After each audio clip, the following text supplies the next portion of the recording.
महिलाओं के जीवन के स्वर्णिम काल है। अगर मैं इसको राजनीतिक पॉइंट ऑफ व्यू से अगर मैं बच्चियाँ कई बार स्कूल नहीं जाती थी क्योंकि ये बेसिक जो सुविधा है शौचालय की उनके लिए उपलब्ध नहीं। पिता के नाते मैं समझती हूँ महिला के अधिकारों को एक बराबरी का दर्जा दिया गया है। नमस्कार, द पिलर के लिए मैं राजू सिंह सोलंकी, मेरे साथ हैं डॉक्टर नीति बहुत बहुत बधाई हो महिला दिवस की। आपको भी और आपके सारे व्यूअर्स को महिला दिवस की बहुत। आप क्या मानती हैं पिछले 10 साल के अंदर या उससे पहले महिलाओं को जो सम्मान मिलना चाहिए था मिला? देखिए, महिलाओं का सम्मान की अगर मैं बात करूँ, अधिकार की बात कर रहा हूँ, नहीं अधिकारों की भी बात करूँगी। ये पिछले जो 10 साल रहे हैं कहीं ना कहीं महिलाओं के जीवन के स्वर्णिम काल है। अगर मैं इसको राजनीतिक पॉइंट ऑफ व्यू से अगर मैं इसको एड्रेस करूँ, क्योंकि सबसे पहली बात अगर प्रधानमंत्री मोदी जी के कार्यकाल को नहीं देखें तो आते ही उन्होंने स्वच्छ भारत अभियान के माध्यम से जो महिलाओं के लिए शौचालय इज्जत घर बनाए, कितनी पीड़ा से वो महिलाएं ओपन में शौच करने जाती होंगी और कितनी बच्चियाँ कई बार स्कूल नहीं जाती थी क्योंकि ये बेसिक जो सुविधा है शौचालय की उनके लिए उपलब्ध नहीं थी। तो बेटी बचाओ बेटी पढ़ाओ के साथ साथ कहीं ना कहीं बेटियों को माताओं को इज्जत घर देने का प्रयास किया गया और इसको कोई सोचता था कि बहुत छोटी बात है, लेकिन ये बहुत बड़ी बात है क्योंकि बेसिक नीड थी। उसको पूरा करने के लिए प्रधानमंत्री मोदी जी का आभार व्यक्त करती हूँ कि किस प्रकार से एक जो महिलाएं इन चीज़ों से वंचित रही और इस पीड़ा से गुजरती हुई लोग उससे उनको आज़ादी मिली। इसके बाद आप देखिए योजना के माध्यम ये तो ठीक है, बहुत अच्छी बात है, किंतु बात सुरक्षा की आती तो अभी मणिपुर की बात करेंगे। मध्य प्रदेश में एक महिला को नग्न करके नचाया और उसके परिवार ने फांसी लगा दी। ऐसी घटनाओं के लिए कोई जिम्मेदारी नहीं लेता, जिम्मेदारी भी नहीं लेता, तो शब्द भी नहीं बोलते। अभी हाल ही में भारतीय न्याय संहिता जो लागू करी गई है उसमें महिलाओं के प्रति जितने भी अपराध हैं उसको फास्ट ट्रैक कोर्ट के माध्यम से और बहुत ही कड़ी से कड़ी सजा का उसको प्रावधान दिया गया है। अब तक जो IPC की धारा है कहीं ना कहीं एक चीज़ राजीव जी जो हमारे समाज में संस्कृति है, हर चीज़ हम सरकारों पे डालें। हालांकि सरकारों का भी उतना दायित्व मिलता है, चाहे वो केंद्र सरकार हो चाहे राज्य सरकार हो, कि राज्य के और केंद्र की एक एक महिलाओं को सुरक्षा प्रदान करना, लेकिन उसके साथ साथ सामाजिक ढांचे का भी इम्प्रूव करना, सामाजिक सोच का भी इम्प्रूव करना, वो भी बहुत बड़ी बात है। अभी हाल ही में जैसे कि UCC लाया गया उत्तराखंड सरकार, वो पॉलिटिकल हो जाएगा। मैं जमीन की बात करता हूँ, एक मिनट बस ये बता दिए, बात करते हैं कि मतलब महिला पुरुष बराबरी की बात होती है। अभी UCC की बात कर रहे हैं आप, उसमें तो महिला और पुरुष जो पिताजी होंगे बच्चों को बराबर बंटवारा करेंगे, लेकिन सर्वे आया है अभी तो महिलाएं कहती हैं नहीं, 1.6% महिला कहती हैं बंटवारा होना चाहिए ताकि जायज का,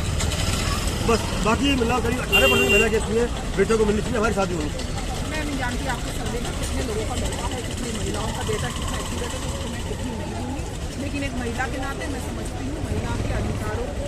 एक बराबरी का दर्जा दिया गया है इस कानून के माध्यम से। साथ साथ महिलाओं को आगे ले जाने के लिए जो परिकल्पनाएं ग्राउंड लेवल पे करी गई हैं और जो सुरक्षित महिलाएं हैं जो कहीं ना कहीं जिनको पोषण भी करना है, चाहे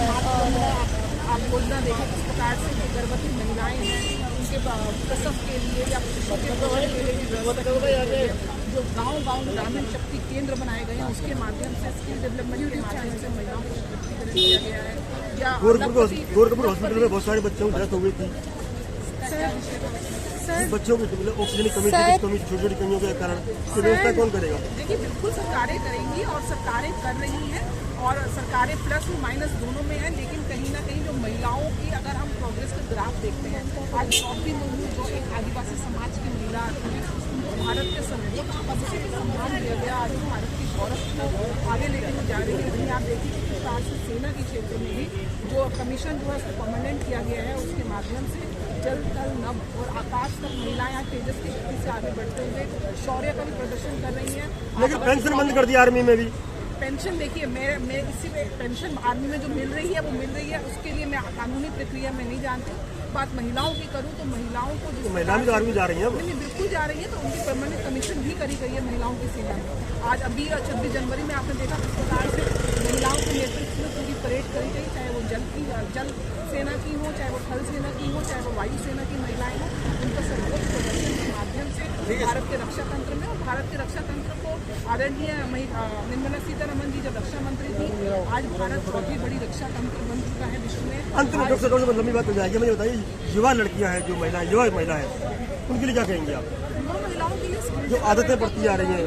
स्किल डेवलपमेंट के प्रोग्राम से देखिए सरकारी योजना में बार बोल रही हूँ, संस्कृति की चेतना, संस्कार बदल गए, संस्कृति की चेतना, संस्कारों की चेतना घर परिवार से प्रारंभ होती है, कहीं ना कहीं सोसाइटी से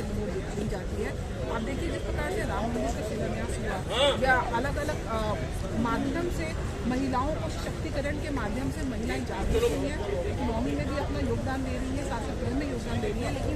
इन चीज़ों के लिए तो पारिवारिक पृष्ठभूमि और संस्कारों की जो नींव है वो घर वालों को, मेरे और आपको जागरूक नागरिक के नाते उसका हमको अपने जागरूकता की बात कर रहे हैं, महिला जागरूकता की ज्यादा जागरूक नहीं हो गई, तलाक की संख्या बहुत बढ़ गई है। तलाक की संख्या देखिए वो हमारे यहाँ शब्द ही नहीं था, डिवोर्स तलाक हिंदी शब्द नहीं था। बोला हमारी संस्कृति को जागृत तीसरी बार आके बोलेगा तो हमारे जीवन में उतारने की आवश्यकता है, क्योंकि हिंदी भाषा में तलाक का शब्द नहीं, अंग्रेजी में डाइवोर्स है और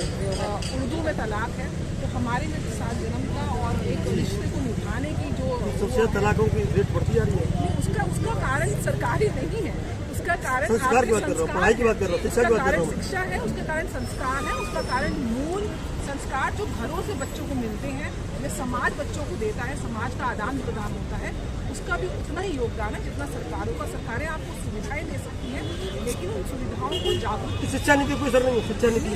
शिक्षा नीति में तो शिक्षा तो कोई स्कूल में ये सब सिखाया नहीं जाता है कि इस तरीके का काम गुरुकुल थे पहले, बड़े अच्छे गुरुकुल थे। गुरुकुल शिक्षा को लाना चाहिए, क्योंकि कहीं ना कहीं एनसीईआरटी या सीबीएसई के पैटर्न को रिफॉर्म करने की आवश्यकता है, हमारी कल्चरल नॉलेज को इम्पार्ट करने की आवश्यकता है, और जो एक मॉडर्न जो स्कूलिंग की प्रवृत्ति है उसको गुरुकुल